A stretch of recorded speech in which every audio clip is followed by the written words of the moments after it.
सहकारी मित्रांनो, सर्वांना नमस्कार. जय सहकार. अनेक दिवसांनी आपण प्रत्यक्ष तरी भेटलेलो नाही, भेटूही शकत नाही कोरोनाच्या पार्श्वभूमीवर, परंतु फेसबुक लाईव्हच्या माध्यमातून गेल्या जवळपास 7 महिन्यामध्ये आपण वेळोवेळी भेटत आलेलो आहोत. वेगवेगळ्या विषयांवर, वेगवेगळ्या समस्यांवर चर्चा करण्यासाठी सहकार खात्याचे अधिकारी आपल्या फेसबुक लाईव्ह मध्ये किंवा व्हिडिओ कॉन्फरन्सिंग मध्ये सहभागी होतात. एका व्हिडिओ कॉन्फरन्सिंग मध्ये तर प्रत्यक्ष सहकार मंत्री सहभागी झालेले होते, सन्माननीय जयंतजी पाटील साहेब. त्या व्हिडिओ कॉन्फरन्सिंग मध्ये ज्या ज्या विषयावर आपण चर्चा केली, जे जे विषय आपण सन्माननीय जयंत पाटील साहेबांकडे मांडले, त्याच्यातल्या जवळपास 28 जयंत पाटील साहेबांकडे प्रभारी असताना त्यांच्याकडे आपण मांडले होते. 28 प्रश्नांपैकी 17 प्रश्नांवर मुंबईला मंत्रालयामध्ये त्यांच्या दालनामध्ये प्रत्यक्ष चर्चा झाली. त्या 17 प्रश्नांपैकी 14 प्रश्नांवर अतिशय सकारात्मक निर्णय आपल्याला मिळालेला आहे. 3 प्रश्नांवर मंत्री महोदयांनी आपल्याशी सहमती दाखवली नाही, तरी सुद्धा त्या प्रश्नाच्या बाबतीत सुद्धा आपण प्रयत्नशील आहोत. ते प्रश्न काय होते, कुठले प्रश्न सुटले, हे सांगून मी आपला वेळ घेणार नाही. आजची फेसबुक लाईव्ह जी आहे मित्रांनो, ती केवळ 2 दिवसापूर्वी परवाच राज्य मंत्रिमंडळाने निर्णय घेऊन महाराष्ट्र सहकारी संस्थांचा कायदा 1960 कायद्याच्या 3 कलमांमध्ये बदल ते कलम नंबर आहे 65, ते कलम नंबर आहे 75 आणि ते कलम नंबर आहे 81. या 3 कलमांमध्ये सहकारी मित्रांमध्ये बदल झालेले आहेत. हे बदल विशेषतः सहकारी संस्थांची वार्षिक सर्वसाधारण सभा, सहकारी संस्थांचं लेखापरीक्षण आणि सहकारी संस्थांना दरवर्षीप्रमाणे वाटायचा लाभांश, हे सर्व अधिकार जे वार्षिक सर्वसाधारण सभेला होते, त्याऐवजी त्याच्यामध्ये काही बदल आता राज्य मंत्रिमंडळाने केलेले आहेत. अर्थात राज्य मंत्रिमंडळाने केलेले बदल राज्यपालांच्या स्वाक्षरीनंतर राज्य मंत्रिमंडळाने हे केलेले बदल आता राज्यपालांकडे पाठवलेले आहेत आणि राज्यपालांच्या स्वाक्षरीनंतर ते प्रत्यक्षात अंमलात येतील. तरी सुद्धा 2 दिवसापासून राज्याच्या कानाकोपऱ्यातून मला दूरध्वनीवर खूप मोठ्या प्रमाणावर विचारणा होते आहे की हे बदल काय आहे. विशेषतः लाभांशाच्या बाबतीतला जो बदल आहे, लाभांशाच्या बदलाच्या बाबतीमध्ये गेले 4-5 महिने झाले सातत्यानं विचारणा होत होती. विशेषतः या दसरा दिवाळीचे सण तोंडावर आलेले आहेत. या तोंडावर आलेल्या सणांच्या पार्श्वभूमीवर अनेक संस्था या दसरा दिवाळीच्या तोंडावर लाभांश वाटप करीत असतात. आपल्या सभासदांची दिवाळी गोड होण्याकरता फुल ना फुलाची पाकळी त्यांच्या खात्यामध्ये वर्ग करीत असतात किंवा त्यांना रोख स्वरूपात देत असतात. त्या लाभांश वाटपामध्ये सुद्धा आपल्याला खूप अपेक्षा होती, खूप उत्सुकता होती. त्यामध्ये आम्ही काय करावं हा प्रश्न सगळ्या सभासद पतसंस्थांसमोर किंवा राज्यातल्या सगळ्या संस्थांसमोर पडलेला होता. आणि हा कायदा जरी झालेला नव्हता तरी सुद्धा मी सगळ्यांना सुचवत होतो की प्रत्येकानं आपली संचालक मंडळाची मीटिंग घ्यावी. संचालक मंडळाच्या मीटिंगमध्ये आपण एक ठराव करावा. त्या ठरावाप्रमाणे आपण लाभांश वाटप करावं आणि त्या वाटप केलेल्या लाभांशाला कार्योत्तर मंजुरी वार्षिक सर्वसाधारण सभेची घ्यावी. किंवा संचालक मंडळामध्ये ठराव करतानाच त्या ठरावामध्येच उल्लेख आपण करावा की आज जरी संचालक मंडळ या दरानं लाभांश वाटपाचा ठराव करीत असलं तरी वार्षिक सर्वसाधारण सभेमध्ये या संचालक मंडळामध्ये मंजूर केलेल्या विषयाला कार्योत्तर मंजुरी घ्यायची. संचालक मंडळाचा ठराव देताना वार्षिक सर्वसाधारण सभेमध्ये कार्योत्तर अपेक्षेच्या मंजुरीवर अशा प्रकारची शब्दरचना करण्याचं मी अनेक पतसंस्थांना सुचवलं होतं. आणि त्या पार्श्वभूमीवर हे जे राज्य मंत्रिमंडळानं आता बदल केलेले आहेत, आणि हे बदल करताना सुद्धा मला आवर्जून सांगावं असं वाटतं की राज्य फेडरेशननं मंत्री महोदयांच्या व्हिडिओ कॉन्फरन्सिंग मध्ये याची मागणी केली, प्रत्यक्ष मंत्रालयामध्ये मंत्री महोदयांच्या दालनामध्ये जी बैठक झाली त्यामध्ये आपण ही मागणी केली आणि त्यानंतर सुद्धा सातत्यानं आपला पाठपुरावा आम्ही करतच होतो आपल्या सर्वांच्या वतीनं. त्याचंच मला वाटतं हे फलित आहे. हे राज्य मंत्रिमंडळानं मंजूर केलेला ठराव काय आहे हे अद्याप स्पष्ट झालेलं नाही. येत्या 2 दिवसामध्ये त्यामध्ये स्पष्टता येईल. तरी सुद्धा राज्य मंत्रिमंडळानं केलेला ठराव काय आहे, त्याचे अर्थ अनवनार्थ काय निघू शकतात याविषयी आपल्याला चर्चा करायची आहे. आणि राज्यातून फोनवर प्रचंड विचारणा होत असल्यामुळे थोडंसं घाईघाईने का होईना आजही आम्ही आपल्याला स्पष्टपणे काही विवेचन करू शकणार नाही. तरीही टेंटेटिव्ह स्वरूपात का होईना आपल्याला याविषयी माहिती व्हावी म्हणून आज हा फेसबुक लाईव्हचा प्रयत्न फेसबुक लाईव्ह आपण करत आहोत. या फेसबुक लाईव्ह मध्ये माझे राज्य फेडरेशन मधले 2 प्रमुख सहकारी, आमचे ज्येष्ठ संचालक, राज्य फेडरेशनचे खजिनदार सन्माननीय दादाराव तुपकर, इथे जालन्याच्या महालक्ष्मी पतसंस्थेचे गेले अनेक वर्ष चेअरमन आहेत आणि पतसंस्था चळवळीतले एक कायदेतज्ञ, अनुभवी मार्गदर्शक म्हणून दादाराव संपूर्ण राज्यामध्ये ओळखले जातात. त्याचबरोबर सन्मान्य दीपकजी पटवर्धन हे देखील राज्य फेडरेशनचे विद्यमान संचालक आहेत. दीपक पटवर्धनांची स्वामी स्वरूपानंद पतसंस्था ही कोकणामध्ये नावाजलेली आहे. त्यांच्या पतसंस्थेचं मी आपल्याला खरं तर खूप कौतुक करायला पाहिजे. इतकं त्यांचं काम चांगलं आणि आदर्शवत अशा प्रकारचं आहे. तो आजचा विषय नसल्यामुळे मी आपल्याला फक्त एवढंच सांगू इच्छितो की माझे सहकारी दीपकजी हे उत्तम कायदेतज्ञ आहेत. कायद्याचा सखोल अभ्यास दीपकजी करतात. ते पतसंस्था चळवळीमध्ये स्वामी स्वरूपानंद पतसंस्थेची ज्याप्रमाणे चेअरमन आहेत तसे ते स्वतः व्यवसायानं ऍडव्होकेट आहेत, प्रॅक्टिसिंग ऍडव्होकेट ते आहेत. म्हणजे अनेक वकील असतात पण LLB घेतली म्हणून आपण त्यांना वकील म्हणायचं.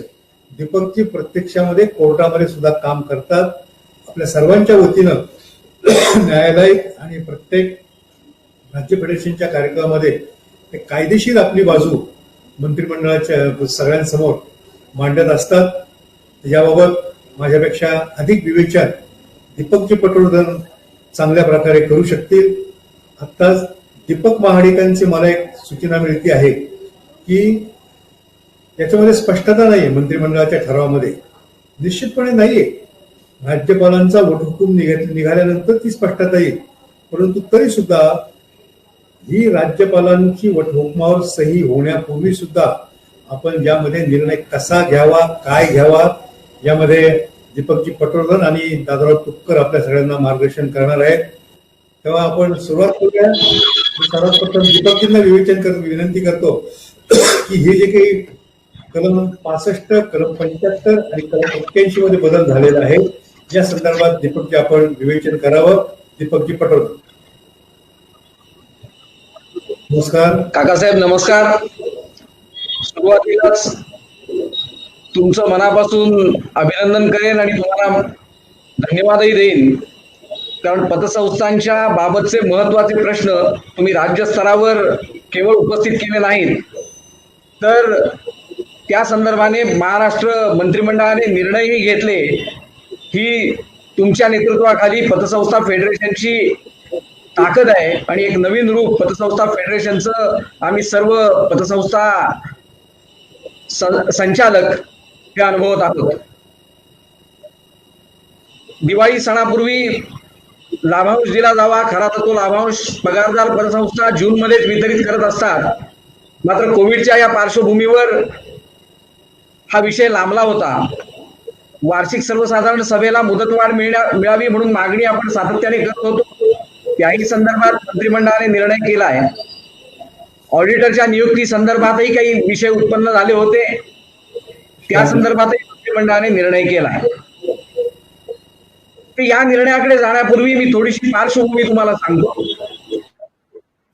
की सद्यस्थितीमध्ये राज्य पतसंस्था फेडरेशनच्या प्रस्तावावर सकारात्मक प्रतिसाद देत राज्य मंत्रिमंडळाने या महत्वाच्या विषयासंदर्भात आवश्यक तो निर्णय पारित केला कायदा बदल सुचवले, मात्र सद्यस्थितीमध्ये हाऊस चालू नाही, विधिमंडळाचं अधिवेशन नाही, अशा स्थितीमध्ये जर कायदा करायचा असेल तर तो अध्यादेशाच्या स्वरूपात अस्तित्वात येतो.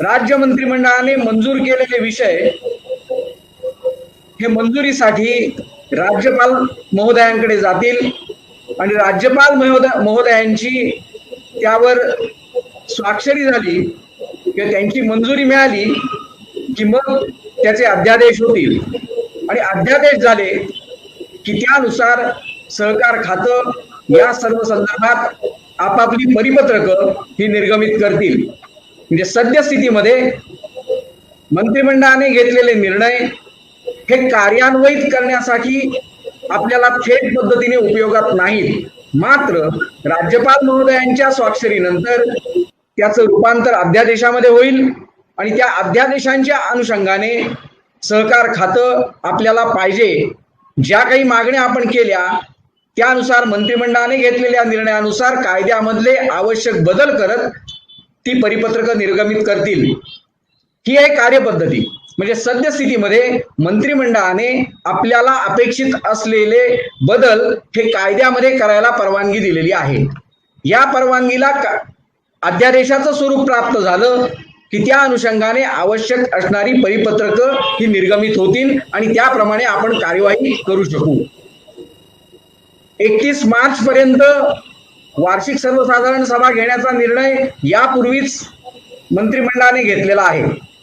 मात्र आपण अनेक दिवस वाट बघतोय पण त्या संदर्भात परिपत्रक आलेलं नाही. याचं कारण त्याचं अध्यादेशात रूपांतर झालेलं नाही आहे. पण आता हा परिपूर्ण प्रस्ताव ज्यावेळेला राज्यपाल महोदयांकडे जाईल त्याप्रमाणे लवांदे मॅडमनी ज्या पद्धतीने सांगितलं त्या पद्धतीने या 2-3 दिवसामध्ये ही सर्व कार्यवाही पूर्ण होईल. त्यामुळे आज आपण जे फेसबुक लाईव्ह करतोय ती आपली एक तयारी आहे, पूर्व तयारी आहे असं म्हटलं तर वावगं ठरणार नाही. मी महाडिक साहेबांनी आता एक प्रश्न विचारला, त्यामुळे जो ड्राफ्ट माझ्याकडे मंत्रिमंडळाच्या मंजुरीचा आहे त्याचं थोडक्यात वाचन करतो.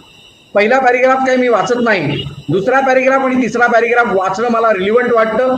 यास्तव संस्थेतील शिल्लक रकमेच्या विनियोगाचे अधिकार पुढील वर्षाच्या आर्थिक पत्रकास मंजुरी देणे व लेखापरीक्षकांची नेमणूक करणे असे महत्त्वाच्या विषयांबाबत सन 2020-21 साठी वार्षिक सर्वसाधारण सभेने मंजूर करण्याऐवजी मंजुरीचे अधिकार संचालक मंडळास देण्याचा तसेच सदर संचालक मंडळाच्या मंजुरीला लगतच्या होणाऱ्या वार्षिक सर्वसाधारण सभेमध्ये मंजुरी घेणे आवश्यक असल्याचा निर्णय घेण्यात आला.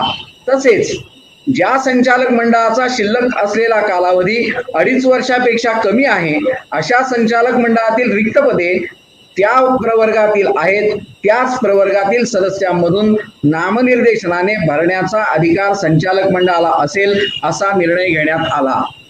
काय निर्णय घेण्यात आला की वार्षिक सर्वसाधारण सभेच्या पूर्वी संचालक मंडळाने नफ्यातून काही रक्कम वर्ग करण्याबाबत चा अधिकार हा संचालक मंडळाला देण्यात आला आणि त्यानंतर होणाऱ्या वार्षिक सर्वसाधारण सभेमध्ये त्याला मंजुरी घेण्यात यावी असा अधिकार संचालक मंडळाला देण्यात आला. आता याच्या पुढच्या पॅरेग्राफमधला पहिला शब्द हा आपल्याला कन्फ्युज करतोय. याशिवाय वार्षिक सर्वसाधारण सभा होईपर्यंत संस्थेस नफ्याचा कोणताही भागाचा विनियोग करता येणार नाही. त्याप्रमाणे सभासदांना दसरा दिवाळीपूर्वी लाभांश देणे, पुढील वर्षाच्या आर्थिक पत्रकास मंजुरी देणे, लेखापरीक्षकाची नियुक्ती करणे याबाबत देखील महाराष्ट्र सहकारी संस्था अधिनियम 1960 मधील कलम 65, कलम 75 व कलम 81 मध्ये सुधारणा करण्यास व अध्यादेश प्रख्यापित करण्यास आज मान्यता देण्यात आली. पहिला पॅरेग्राफ वाचल्याशिवाय पुढचा पॅरेग्राफ जो वाचला तर याशिवाय वार्षिक सर्वसाधारण सभा होईपर्यंत संस्थेत नफ्याचा कोणताही भागाचा विनियोग करता येणार नाही असं वाचून आपण त्यातून गैरअर्थ काढू शकतो. याशिवाय म्हणजे वरती जो पॅरेग्राफ सांगितलाय हे वेगळे अधिकार संचालक मंडळाला दिले गेलेले आहेत. हे जर अधिकार नसतील तर सर्वसाधारण सभा होईपर्यंत आपल्याला नफ्याचा विनियोग करता येणार नाही असा याचा अर्थ आहे. त्यामुळे पूर्णपणे स्पष्टता मंत्रिमंडळाच्या निर्णयाच्या या जो काही ड्राफ्ट आहे त्यामधून दिसते. कोणत्याही प्रकारचं संशय किंवा कोणत्याही प्रकारचं कन्फ्युजिव्ह स्टेटमेंट याच्यामध्ये नाही. पहिला पॅरेग्राफ वाचल्यानंतर याशिवाय याचा अर्थ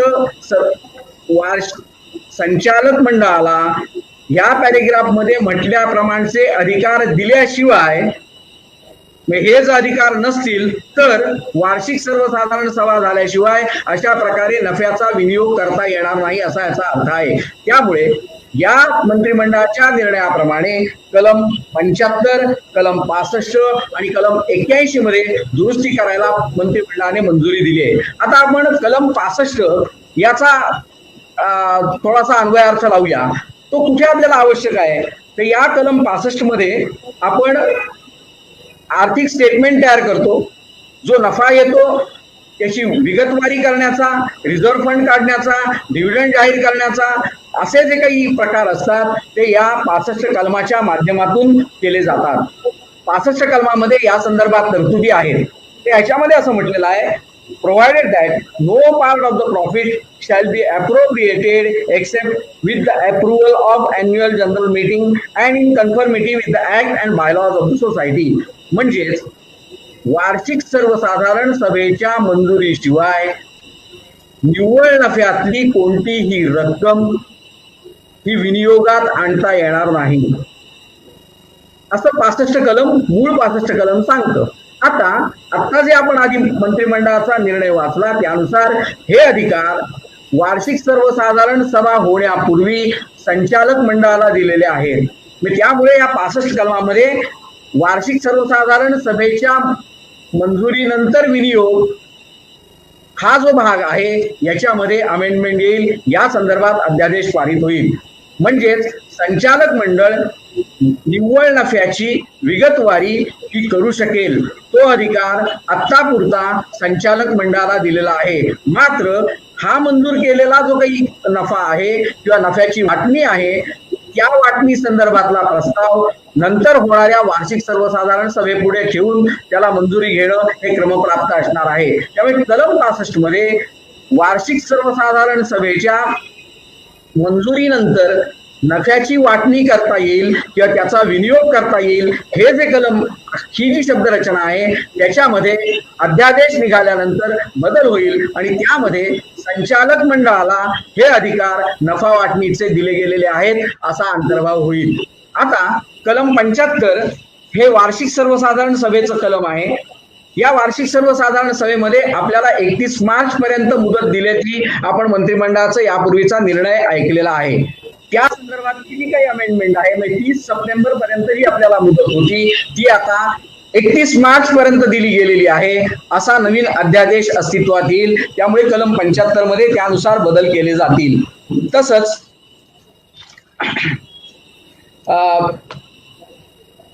या वार्षिक सर्वसाधारण सभेमध्ये आपण सातत्याने नफा वाटणी करत असतो, लाभांशाच्या संदर्भात आपण मंजुरी देत असतो. हे जे सर्व विषय आहेत ते आता 75 सेक्शन प्रमाणे वार्षिक सर्वसाधारण सभा होण्यापूर्वी संचालक मंडळाने करावयाचे आहेत. अशा प्रकारचा अध्यादेश किंवा अशा प्रकारची शब्दरचना सहकार कायद्यातल्या विशिष्ट म्हणजे 75 कलम, 65 कलम आणि 81 कलमामध्ये येईल असं हे मंत्रिमंडळाचा जो काही प्रस्ताव आहे अध्यादेश तयार करण्यासाठी जो काही प्रस्ताव मंजूर केलेला आहे ते सांगतो. आता त्याच्यानंतर कलम 81 हे ऑडिटरच्या नियुक्ती संदर्भातलं कलम आहे. ऑडिट कसं करावं, ऑडिटची कार्यपद्धती, त्याप्रमाणे ऑडिटची नियुक्ती हे सर्व विषय 81 कलमामध्ये येतात. सद्यस्थितीमध्ये 31 मार्च अखेर संपलेल्या वर्षापर्यंत जे ऑडिट करायचं आहे त्या संदर्भातले ऑडिटर यापूर्वीच आपण नियुक्त केलेले आहेत. गेल्या वार्षिक सर्वसाधारण सभेमध्ये आपण त्या वर्षाच्या वार्षिक सर्वसाधारण सभेच्या माध्यमातून ऑडिटरची नियुक्ती करत असतो. सध्या वर्ष या चालू वर्षामध्ये आता कोणत्याही प्रकारे आपण ऑडिटरची नियुक्ती केलेली नाही. पण या नवीन ड्राफ्ट मध्ये ऑडिटरच्या नियुक्तीचे अधिकार हे संचालक मंडळाकडे दिले गेल्याचं प्रारूप स्टेटमेंट मध्ये दिसतंय.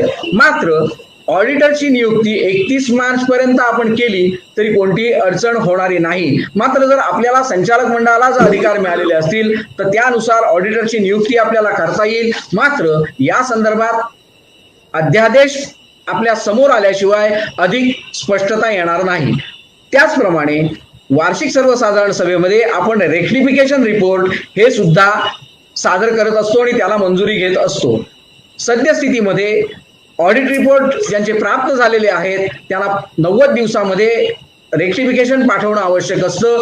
मात्र या रेक्टिफिकेशन रिपोर्टला वार्षिक सर्वसाधारण सभेची मंजुरी मिळाल्याशिवाय आपल्याला ते डिपार्टमेंटला सादर करता येत नाहीत. पण सद्यस्थितीमध्ये संचालक मंडळ या संदर्भात रेक्टिफिकेशन रिपोर्टला मंजुरी देऊन हे रेक्टिफिकेशन रिपोर्ट पुढे मंजुरीसाठी किंवा सहकार खात्याकडे किंवा ऑडिटरकडे रेक्टिफिकेशन रिपोर्ट सादर करू शकेल असं या नवीन प्रस्तावावरून दिसतंय. त्यामुळे या संदर्भातले जे काही कायदा बदल आहेत म्हणजे कलम 81 मध्ये या रेक्टिफिकेशन रिपोर्ट संदर्भात, ऑडिटरच्या नियुक्ती संदर्भात हे 2 बदल केले जातील. कलम 75 मध्ये 30 सप्टेंबरची मुदत ही 31 मार्च पर्यंत केल्या संदर्भातला बदल केला जाईल. तसंच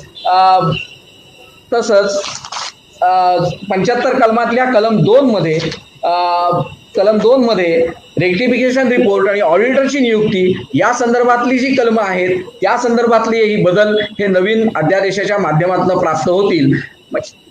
म्हणजेच सद्यस्थितीमध्ये जो संस्थेचा नफा झालेला आहे, जो नेट प्रॉफिट झालेला आहे त्याची विगतवारी करणं, त्याचं वाटप करणं, इतके दिवस आपण हे वाटप करून वार्षिक सर्वसाधारण सभेला शिफारस करत होतो.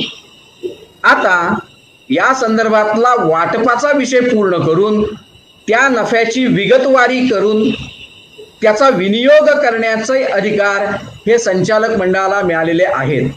त्यामुळे एकदा अध्यादेश पारित झाला की त्या अनुषंगाने येणाऱ्या परिपत्रकाच्या माध्यमातून आपण आपल्या सभासदांना आपण संचालक मंडळामध्ये घेतलेल्या निर्णयानुसार लाभांश वितरित करू शकू. रिझर्व्ह फंडामध्ये जी आपण अमाऊंट टाकतो ती अमाऊंट आपण त्या ठिकाणी वितरित करू शकू. अन्य जे काही नफ्याची वाटणी आपण करतो त्या वाटणीला आपण अकाउंटिंग परिभाषेत त्या संदर्भातल्या नोंदी करून त्या नफ्याचा विनियोग करू शकू. फक्त आपल्यावर जबाबदारी एवढीच राहील, ज्या वेळेला आपण वार्षिक सर्वसाधारण सभा घेऊ त्या वार्षिक सर्वसाधारण सभेमध्ये आपण संचालक मंडळाने मंजूर केलेली नफा वाटणी आणि त्याचा केलेला विनियोग या संदर्भातला विषय ठेवून त्याला वार्षिक सर्वसाधारण सभेची मंजुरी घ्यावी लागेल. सद्यस्थितीमध्ये काकासाहेब कोयटेंच्या माध्यमातून आपण जे विषय सरकार दरबारी मांडले त्याला मंत्रिमंडळाने मंजुरी दिली आणि लाभांश हा जो अडकलेला होता तो लाभांश वितरित करण्यासाठी आवश्यक असणारी कायदेशीर तरतूद ही आता अस्तित्वात लवकरच येईल आणि त्यानुसार परिपत्रक निघेल. यासाठी हे जे कालचे निर्णय झालेले आहेत त्या निर्णयाप्रमाणे कलम 65, कलम 75 आणि कलम 81 याच्यामध्ये आवश्यक बदल केले जातील आणि ते बदल झाल्यानंतर आपण त्यावर कारवाई करू शकू असा याचा सर्व अर्थ हा अभिप्रेत आहे. धन्यवाद. धन्यवाद पटवर्धन साहेब. बऱ्याच लोकांची काल परवापासून शंका होती की कलम 65, कलम 75 आणि कलम 81 नेमकं काय आहे. आज या लाईव्हच्या माध्यमातून आपल्याला याही गोष्टी कळाल्या की कलम 65, 75, 81 नक्की काय आहे आणि त्या दृष्टीने आपण काय तयारी करावी. काका साहेब आपल्याला आवाज येतो? हो. यानंतर याच तिन्ही कलमांच्या अनुषंगाने मी तुपकर सरांना विनंती करते की त्यांनी त्यांचंही मत या बाबतीतला आपलं स्पष्ट करावं. पटवर्धन साहेबांनी या तीनही कलमाबाबत विस्तृत विवेचन सादर केलेलं आहे. याच्यामध्ये नफा विभागणी जी आहे त्या नफा विभागणीमध्ये वार्षिक सर्वसाधारण सभेमध्ये नफा विभागणी करीत असताना 1/4 भाग म्हणजे 25% हा रिझर्व्ह फंडाला द्यावाच लागतो. त्याचप्रमाणे 15% जास्त लाभांश देता येत नाही. जो काही लाभांश द्यायचा आहे तो संचालक मंडळ जी शिफारस करेल त्याच्यामध्ये वाढ करण्याचा वार्षिक सर्वसाधारण सभेला तसाही अधिकार नाही. म्हणून जी काय म्हणजे लाभांश वाटपाची प्रक्रिया आहे ती आता पुरी होईल आणि हे सर्वच विषय सरांनी कव्हर केलेले आहे. याच्यामध्ये वार्षिक सर्वसाधारण सभेमध्ये महत्वाचा भाग असा आहे की ऑडिट जे केलं जातं ते ऑडिट रिपोर्ट हा वार्षिक सर्वसाधारण सभेसमोर ठेवला जातो. परंतु आता वार्षिक सर्वसाधारण सभेचे अधिकार संचालक मंडळाला दिल्यामुळं हा संचालक मंडळाच्या मीटिंग मध्ये हा ऑडिट रिपोर्ट मंजूर करून घ्यायचा आणि मागील वर्षाचा जो दोष दुरुस्ती अहवाल आहे तो सुद्धा संचालक मंडळाच्या मीटिंग मध्ये मंजूर करायचा आणि तो ज्यावेळी वार्षिक सर्वसाधारण सभा होईल त्यावेळी तो कार्योत्तर मान्यतेसाठी ठेवायचा. कलम 65 बाबत सरांनी विस्तृत मार्गदर्शन केलेलं आहे. कलम 81 मध्ये सुद्धा पुढील वर्षाची जी काही म्हणजे नेमणूक करायची ती नेमणूक करीत असताना फक्त शासनाचं जे पॅनल आहे त्या पॅनलवरचाच ऑडिटरची नेमणूक करायला पाहिजे आहे. एवढंच आणि बाकी सर्व सरांनी सांगितलेलं आहे. धन्यवाद. सहकारी मित्रांनो, आपले माझे 2 सहकारी कायदेतज्ञ दीपकजी पटवर्धन आणि कायदेतज्ञ दादाराव कुपकर यांनी या महाराष्ट्र सहकारी संस्थांचा कायदा 1960 मधील कलम 65, कलम 71 आणि कलम 81 मध्ये झालेले बदल यावर विवेचन केलेलं आहे. दोघांनी आता सांगितलं की राज्यपालांची मंजुरी मिळाल्यानंतर हा बदल प्रत्यक्षामध्ये येणार आहे. परंतु राज्यपालांची मंजुरी हा तांत्रिक भाग आहे, टेक्निकल भाग आहे. रुटीनमध्ये तो अध्यादेश तर राज्यपाल महोदय निश्चितपणे सही करतील, स्वाक्षरी करतील. एखादा मंत्रिमंडळाचा निर्णय राज्यपाल बदलू शकतात याबाबत दुमत नाही. दीपकजी बरोबर आहे? हो, यस सर. परंतु हा काही राजकीय विषय नाही, हा सगळ्या सहकारी संस्थांच्या हिताच्या दृष्टीनं घेतलेला निर्णय आहे. त्यामुळे राज्यपाल महोदय हा निर्णयाला निश्चित मान्यता देतील. आता त्या राज्यपाल महोदयांची स्वाक्षरी झाल्यानंतर हा कायदा प्रत्यक्षात येणार आहे याबाबत आपलं कोणाचंही दुमत नाही. काही कमेंट बॉक्स सुद्धा तशा प्रकारचे प्रश्न आपल्या सहकारी मित्रांनी उपस्थित केलेले आहेत. त्यांचं म्हणणं बरोबर आहे, राज्यपालांची स्वाक्षरी झाल्यानंतरच याचं कायद्यामध्ये रूपांतर होईल. परंतु तत्पूर्वी आपण हा कायद्यामधला काय बदल झालेले आहे, कोणत्या कायद्यात बदल झालेला आहे हे आपल्याला समजून सांगण्याकरता हे फेसबुक लाईव्ह केलेले आहे. त्याच्यामध्ये जवळपास मला वाटतं आतापर्यंत 183 सहभागी झालेले आहेत पतसंस्थांचे प्रतिनिधी. आणि यानंतर सुद्धा हा रेकॉर्डेड फेसबुक लाईव्ह सगळ्यांना उपलब्ध होणार आहे. यापूर्वीचा अनुभव असा आहे मित्रांनो, 10,000, 12,000, 14,000, 15,000 लोक बघतात. त्याच्यामुळे चांगल्या प्रकारचा रिस्पॉन्स आपल्याकडून मिळतो. आणि मला आत्ताच्या कमेंट बॉक्समध्ये कमेंट्स दिसत आहेत आपल्या, त्या कमेंटमध्ये आपण सर्वांनी राज्य फेडरेशनचे आभार मानलेले आहेत, राज्य फेडरेशनचं अभिनंदन केलेलं आहे. परंतु मित्रांनो, हे सगळं शक्य होतं ते तुमच्या सगळ्यांच्या सहकार्यामुळे शक्य होतं, तुमच्या सगळ्यांच्या शुभेच्छेमुळे शक्य होतं. राज्य फेडरेशनच्या बाबत तुम्ही जी एक ताकद उभी केलेली आहे, संघटित ताकद, त्याचं हे यश आहे. आम्ही याला निमित्त मात्र आहोत. आपल्या वतीनं आम्ही फक्त पोस्टमनची भूमिका बजावत आहोत. त्याच्यामुळे हे सगळं यश मिळाल्याबद्दल मी आपलंच अभिनंदन करतो. काही शंका ज्या या ठिकाणी विचारल्या गेलेल्या आहेत त्यामध्ये तिथे ऍपचा उल्लेख केला. आता फेडरेशन जे ऍप तयार करत आहे हे कधीपासून इम्प्लिमेंट होणार आहे, कधीपासून त्याचं कार्यरत होणार आहे, तर येत्या 15 दिवसामध्ये हे ऍप निश्चितपणे कार्यरत होईल.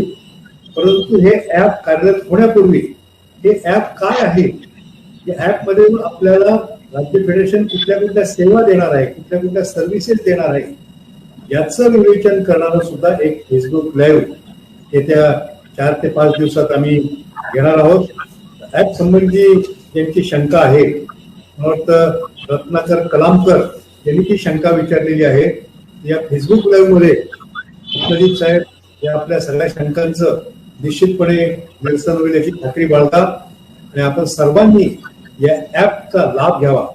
त्याचप्रमाणे अनेकांच्या मनामध्ये एक शंका आहे. 2 दिवसामध्ये हीच शंका मला अनेकांनी विचारली. आताच्या कमेंट बॉक्समध्ये सुद्धा गणेश वायकोस आणि संतोष नागरे यांनी हीच शंका विचारलेली आहे की एजीएमच्या मान्यतेशिवाय लाभांश वाटप करता येणार नाही असे शासनाच्या आदेशात म्हटलेले आहे. तर दीपकजींनी आता त्याचं स्पष्टीकरण केलेलं आहे. मित्रांनो, आदेश आपण स्पष्टपणे वाचा. आपला प्रत्येक शब्द महत्वाचा असतो. वाक्य हे पूर्णपणे वाचावं लागतं आणि ही शासकीय भाषा आहे. शासनाच्या आदेशामध्ये शासकीय भाषा वापरल्यामुळे आपल्या सगळ्यांचे गैरसमज होणं साहजिक आहे. परंतु हा आदेश जर मित्रांनो आपण त्यातला प्रत्येक शब्द लक्षपूर्वक वाचला, दीपकजींनी सांगितलं योग्य आहे. त्या आदेशामध्ये मित्रांनो म्हटलेलं आहे, एकेका शब्दाकडे लक्ष द्या. याशिवाय या आदेशामधला शेवटचा कॉलम जो आहे, याशिवाय वार्षिक सर्वसाधारण सभा होईपर्यंत संस्थेस नफ्याच्या कोणत्याही भागाचा विनियोग करता येणार नाही. एवढंच वाक्य जर आपण वाचलं, गणेशजी आणि संतोषजी तुम्ही काढलेला अर्थ योग्य आहे. परंतु त्या पुढे जाऊन आपण वाचलं पाहिजे. त्या पुढे म्हटलेलं आहे की त्याचप्रमाणे सभासदांना दसरा दिवाळीपूर्वी लाभांश देणे. हा कायद्यात बदल जो झालेला आहे तो याच करता झालेला आहे की सभासदांना दसरा दिवाळीपूर्वी लाभांश देणे, पुढील वर्षाच्या आर्थिक वर्षात मंजुरी देणे, लेखापरीक्षकांची नियुक्ती करणे याबाबत देखील महाराष्ट्र सहकारी संस्था अधिनियम 1960 मधील कलम 65, कलम 75 व कलम 81 मध्ये सुधारणा करण्यास व अध्यादेश प्रस्थापित करण्यास आज मान्यता देण्यात आलेली आहे.